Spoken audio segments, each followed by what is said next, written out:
একটা আলু দিয়ে কতটা সুন্দর পকোড়া হয়েছে দেখুন। আর কয়েকটা বাদাম দিয়ে বাদামের চাটনিটাও আমার রেডি হয়ে গেছে। 10 মিনিটে ঝটপট বানিয়ে নিন সন্ধ্যার টিফিন। নমস্কার, পম্পার রান্নাঘরে আপনাদের স্বাগত। আপনাদের বাড়িতে যদি একটা আলু থাকে, একটা আলু দিয়ে সন্ধ্যার ঝটপট বানিয়ে নিন এই টিফিনটা, আলুর পকোড়া, আর তার সঙ্গে থাকছে বাদামের চাটনি।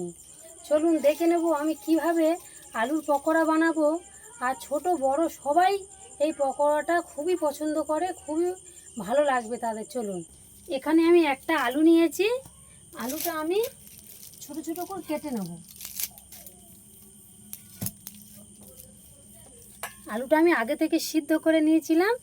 ছোট ছোট করে আমি কেটে নেব আমি আলুটা পেস্ট করার জন্য। এইভাবে আমি আলুটা কেটে নিয়েছি। আলুটা আমি মিক্সিং জারে দিয়ে দেবো।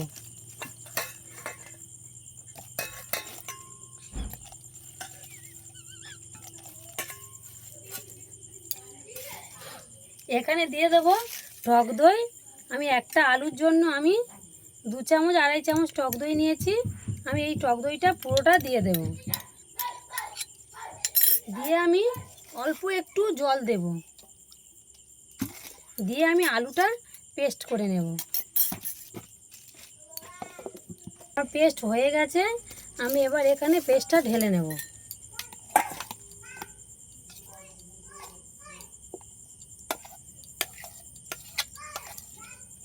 পেস্টটা আমি পুরোটা ঢেলে নেব। আলুটা আমি ঢেলে রেখেছি, এবার কিছুক্ষণ ঢাকা দিয়ে রাখবো। ওদিকে আমি চাটনিটা রেডি করে নেব। আমি উনুনটা জেলে এখানে একটা কড়া বসিয়ে নিয়েছি। কড়ার মধ্যে আমি তেল দিয়ে দেবো।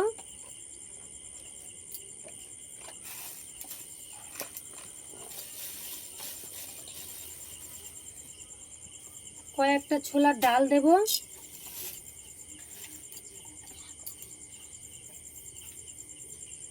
বাদাম দিয়ে দেব।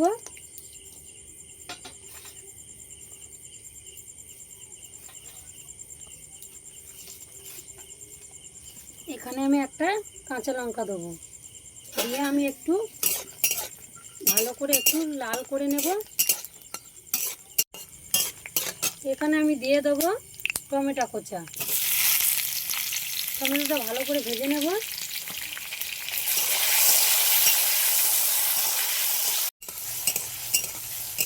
টমেটো ভাজা হয়ে গেছে। এখানে আমি দিয়ে দেবো লবণ। স্বাদ মতো লবণ দিলাম। এই চাটনিটা কিন্তু আমি সাদা তেলেই করছি। এবার এখানে আমি দিয়ে দেবো জল।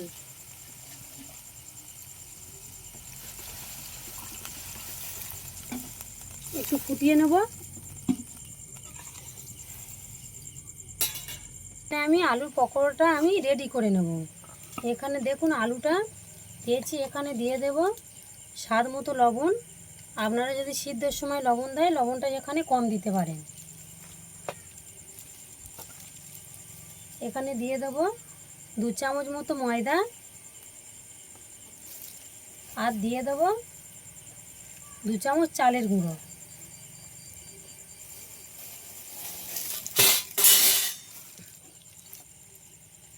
এর সঙ্গে দিয়ে দেবো পেঁয়াজ কোচা,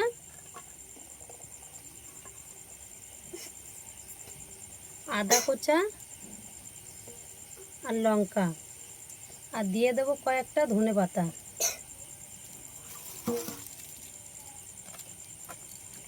ধনে গুঁড়ো,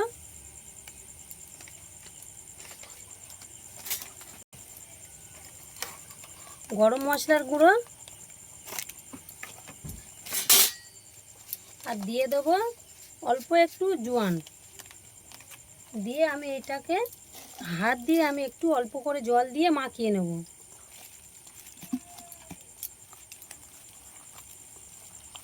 ভালো করে আমি এটাকে মাখিয়ে নেব। আমার মাখানো হয়ে গেছে। এখানে হাতে তো লেগে যাবে, আপনারা জল নিয়ে এইভাবে দেখুন পকোড়ার শেপ হয়ে যাচ্ছে।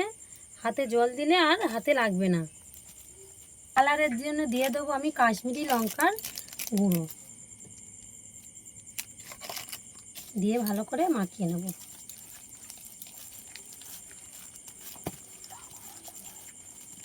চলুন এবারে আমার চাটনিটা টমেটো সিদ্ধ হয়ে গেছে, নামিয়ে নেব। দেখুন আমার টমেটো সেদ্ধ হয়ে গেছে, আমি এবার এখানে এটা নামিয়ে নেব। আমি নামিয়ে নিয়েছি, আমি কিছুক্ষণ ঠান্ডা করে নেব, আর ওদিকে পকোড়াগুলো আমি রেডি করে নেব। আমি এখানে জল নিয়েছি, জলটা আমি হাতে দিয়ে দিয়ে আমি পকোড়াগুলো ছাড়বো। দেখুন আর হাতে লাগবে না, আর হাতে লাগবে না।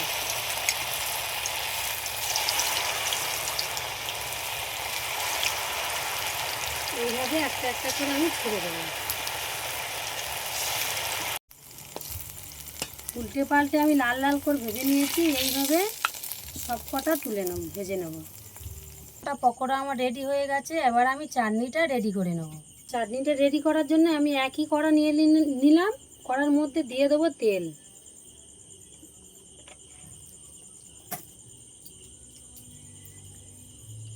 দুটো শুকনো লঙ্কা,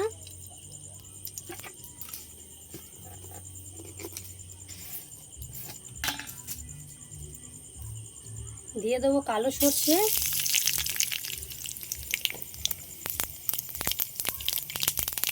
দিয়ে দেবো গোটা জিরে,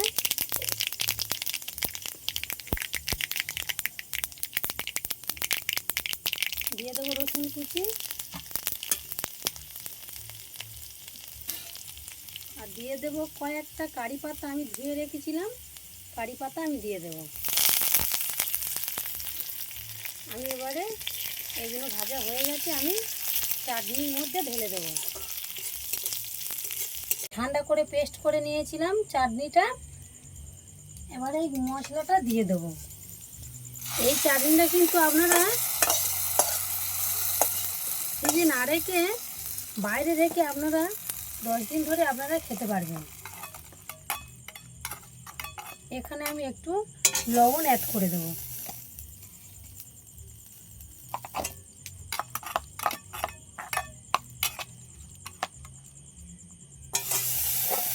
দেখুন আমার চাটনিও রেডি হয়ে গেছে, পকোড়াও রেডি হয়ে গেছে। দেখুন আলু দিয়ে কতটা সুন্দর পকোড়া হয়েছে দেখুন, আর কয়েকটা বাদাম দিয়ে বাদামের চাটনিটাও আমার রেডি হয়ে গেছে।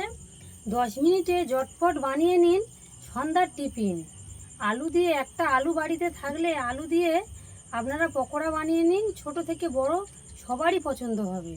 এই ভিডিওটা ভালো লাগলে লাইক, কমেন্ট, শেয়ার, সাবস্ক্রাইব করে দেবেন। ধন্যবাদ।